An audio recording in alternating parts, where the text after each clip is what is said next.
Welcome to the RaceDayRampage Track Builder. If you've never used the Track Builder before or you're just starting, we're going to go over all the basic tips for creating your own masterpiece or disaster depending on what you're going for. When you first open the Track Builder, you'll be prompted to either create a new track or load a previous one. When we create a new track, we can click on New, give it a name, and will be placed right into the Track Builder. Now there are several different types of track pieces that we can place. We have our standard track pieces, we have our traps, we have obstacles, and we have decorations. This first tab is where we can set our aesthetics, so we can choose what sky we want, we can set our floor, we can set the street type, and we can set whether or not we want the track to have boundaries. Your builder controls are over here to show how you can move the camera and modify your pieces. When starting a build, there are two different types of tracks that you can create, laps and sprints. Using a start-finish piece will allow you to create looping tracks, while using a separate start and finish piece will create a sprint that has a defined beginning and ending with no loop. A good tip for this is if you're in the middle of your build and you want to test a specific area, you can use the separate start and finish piece to define a specific test area that you want to test. This is especially helpful if you have a start-finish piece and you want to test a part of your track further on in your build, but you don't want to loop all the way back just to test it. You can delete the start-finish piece, set a start at the beginning, and set a finish where you want to end it at. When adding a start piece, it's typically a good idea to add some pieces behind to allow for more cars to spawn into the race. As you add track pieces, you'll have an indicator that tells you the flow of traffic and whether or not your pieces are connected properly so that you can have a fully completed track. Track pieces also don't have to be the same height for the flow of the track to continue. There are also a couple unique track builder properties that include intersections and gaps. Intersections can create T-bone collisions as well as allow you to create crisscrosses for your track.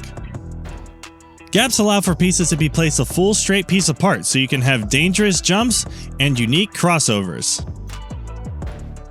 End pieces have a unique property where the track flow stops in the middle of the piece, but if you place a piece of full straight piece apart from that point, then the track flow continues. Feel free to experiment with this one. Trap pieces require scrap to be placed. Scrap pieces can be earned by destroying viewers in normal races, so be sure to race a lot to gather a lot of scrap. As a warning though, be very careful when placing trap pieces because scrap cannot be refunded after the piece has been placed. My personal recommendation is to build with straight pieces until your track is finished, then add traps wherever you'd like. This safety precaution is in place because tracks can be shared and it avoids getting free scrap from deleting traps. Obstacles can be placed on any track piece and have various different functions. There's a number of movable objects that cause damage when run into.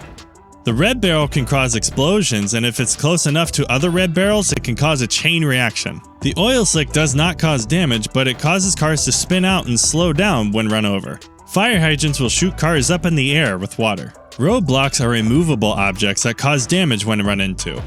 Boost pads increase the car's speed and can be stacked, so you can basically send the car to the moon if you wanted to. There are also two different types of jumps. We have the standard jump, and we have the boost jump. The standard jumps pop the car in the air with no additional speed, and the boost jumps have a set speed of boost that they jump the cars with. You can utilize decorations and add some creative aesthetic to your track to really make it stand out. Once you're finished with your track, you can exit, save it, and test drive it with bots to test your creation.